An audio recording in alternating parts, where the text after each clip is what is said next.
This week, our scripture is from 1 Peter.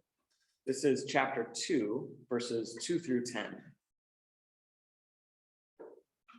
Like newborn infants, long for the pure spiritual milk, so that by it you may grow into salvation, if indeed you have tasted that the Lord is good.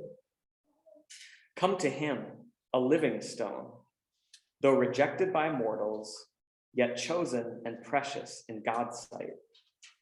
And like living stones, let yourselves be built into a spiritual house, to be a holy priesthood, to offer spiritual sacrifices acceptable to God through Jesus Christ. For it stands in Scripture, "See, I am laying in Zion a stone, a cornerstone chosen and precious, and whoever believes in him will not be put to shame. To you who believe, he is precious. But for those who do not believe, the stone that the builders rejected has become the very head of the corner, and a stone that makes them stumble, and a rock that makes them fall. They stumble because they disobey the word, as they were destined to do. But you are a chosen race, a royal priesthood, a holy nation, God's own people, in order that you may proclaim the mighty acts of him who called you out of darkness into his marvelous light. Once you were not a people, but now you are God's people. Once you had not received mercy, but now you have received mercy.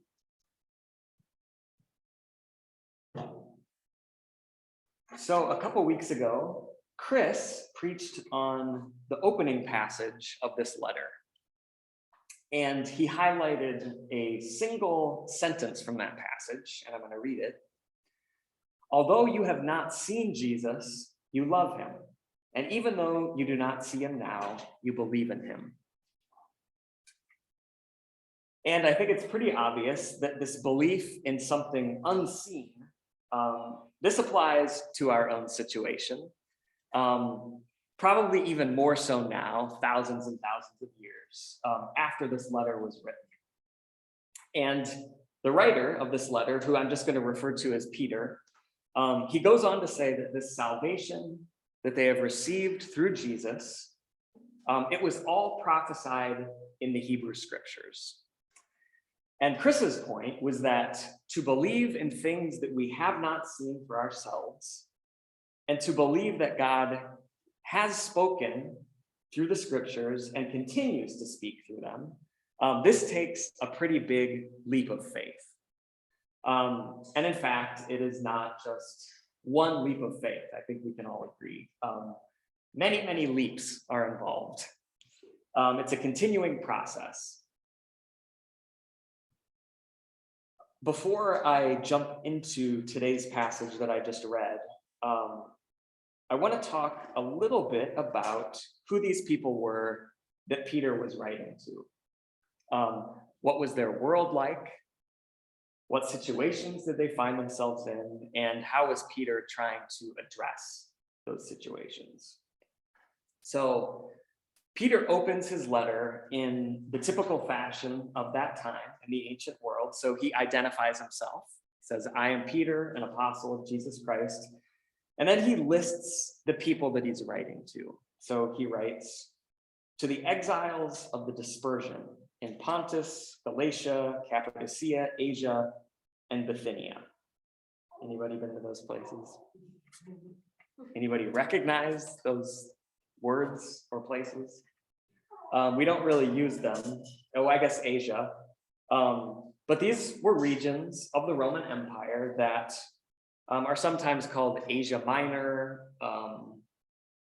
Anatolia, I think I've heard it called. Really, it's the western half of modern day Turkey. And Peter was writing to these different groups of people who were scattered in that region, and he's writing to them from Rome. So, Christians in Asia Minor, from various clues we get in Peter's letter, we're pretty sure that these people were primarily Gentile Christians, and they were probably pretty recent converts to this new religion called Christianity. We don't know exactly when the letter was written, but probably somewhere in the mid-70s to the late 80s. And for these Gentiles in Asia Minor, converting to this new religion had not made their lives easier. It was actually the opposite of that. So in the Roman Empire, foreign religions were treated with a lot of suspicion and actually with a lot of outright hostility. So the fact that these Gentiles who had been probably raised in this Greco-Roman culture, who were at home in that culture and their religious beliefs, but had chosen to convert to this new weird religion, it would have meant that they would have suddenly become outsiders in their own culture, in their own society, even in their own homes and in their own families. I imagine that their families probably would have been ashamed of them for making this decision. But why did the Romans dislike foreign religions? I mean, there's probably a lot of reasons to that. We see that happening everywhere. But at that time, in that culture, Roman society was extremely hierarchical. And these hierarchies were very, very rigid. You had to follow them. So at the very top of the system sat, of course, the emperor, who was like a deity in essence. The Romans believed that he was appointed by God and that maybe he was even half God or something like that.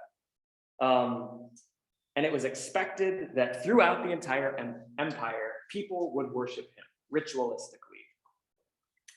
And below him were all the different levels of the hierarchy, and each person was part of a level. And it was expected that you would submit to people who were in the higher level above you. You took orders from them.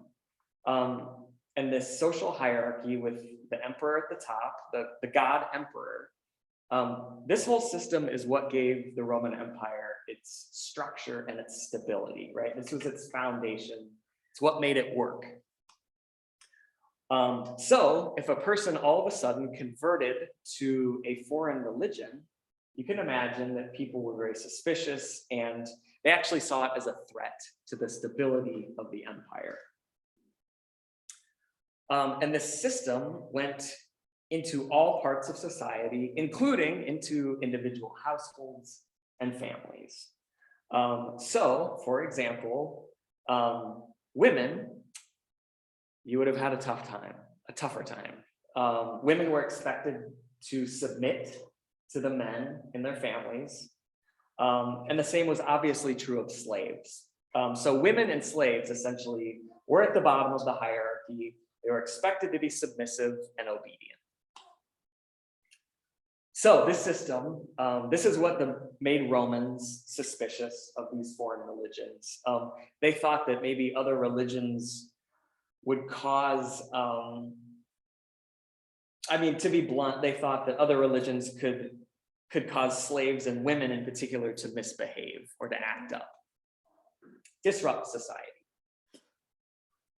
And so these people in Turkey who had converted to this new religion, they were worshiping a person named Jesus, who was not the emperor. They were calling him Lord. And so you can imagine how they were treated by other members of society, right? So people misunderstood their beliefs. They spread false ideas about Christians. They talked bad about them. In general, they treated them very, very poorly. Now add to this the fact that many of these new converts happened to be women and slaves. And so you start to see how difficult life was for them in this society. So this is the context, this is kind of the very general context of the people's lives who Peter is writing to.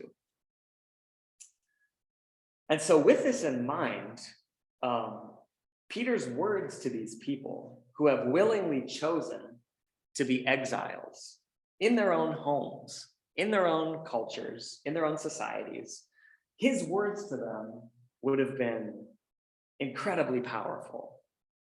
And so Peter encourages them, come to Jesus, a living stone, he says, though rejected by mortals, right? Jesus, in fact, was rejected by the leaders of his own people and his own faith, right?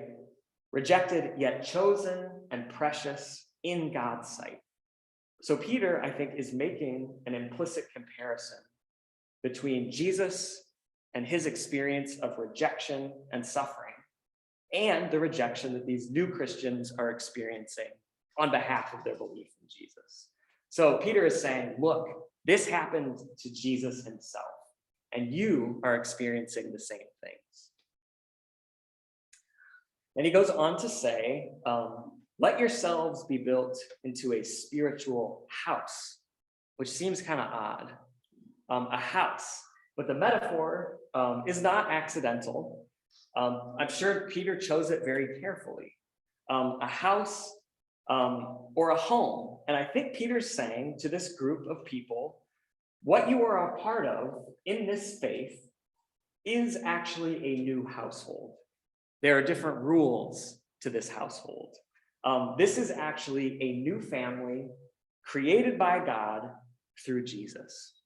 And that is a very powerful message and a powerful promise to people who have been alienated and rejected by their real families or their worldly families. Peter is saying, you have a new home now. The other part of the passage that I find really moving actually comes at the end when Peter says, you are a chosen race, a royal priesthood, a holy nation. You are God's own people, in order that you may proclaim the mighty acts of him who called you out of darkness into this marvelous light. Once you were not a people, but now you are God's people. Once you had not received mercy, but now you have. And so I imagine these little groups of new Christians, many of them slaves and women. I mean, the bottom of society we're talking about, seen probably as expendable by the Roman culture. And then hearing these words from Peter, right? Saying that I know that society is rejecting you, but trust me, God has chosen you. You are a royal priesthood, holy nation. You are God's very own people. That is pretty astounding. And it reveals, I think, something very profound about God and how God works. And this gospel of Jesus that these people had chosen to believe in. There's one other kind of aspect of this passage that I want to bring attention to, and it's related to what I've said up to this point about the words of hope that Peter's offering them. So he is using a lot of language and a lot of allusions and passages from the Hebrew scriptures. The stone that the builders rejected, royal priesthood, holy nation, calling them God's own people. And these were all ways that the prophets and the biblical writers talked about Israel, right? And now Peter, who is a Jewish follower of Jesus, right? Peter is a legitimate member of the people of Israel, right? It's in his blood. He is part of the group that God made these promises to. And now he is including these Gentiles into these same promises that the prophets made, right? Which is truly astounding if we think about Israel's history. All of the concern in the Hebrew scriptures about remaining holy, which essentially means remaining separate from the people that are surrounding them, right? All of the commands to keep the distance from them, all the warnings, do not marry these people. Even going so far as to kill them so they won't be tempted to intermingle with them. all that so they can remain holy, God's holy, separate people. And now here's Peter writing to these unclean Gentiles and saying to them, you are part of this holy nation. You are a royal priesthood. And I think that shift, I mean, thousands and thousands of years later, we are part of that inclusion. But I think it's a remarkable development. And to me, it seems like a true miracle that they were able to welcome these people into the people of God. And the gospel of Jesus has this kind of power, right? It's God's power of creation, of forming something new and unexpected from things that to us seem utterly incompatible, of turning things that look like death into life.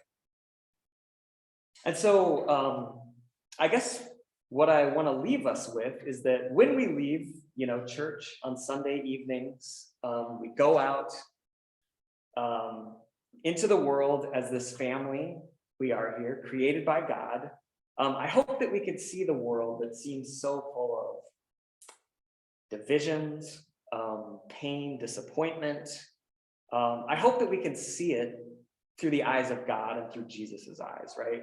That we see it as the beginning of a new creation. And like Peter says, that we can proclaim the mighty acts of God, who is calling the world out of darkness and into light.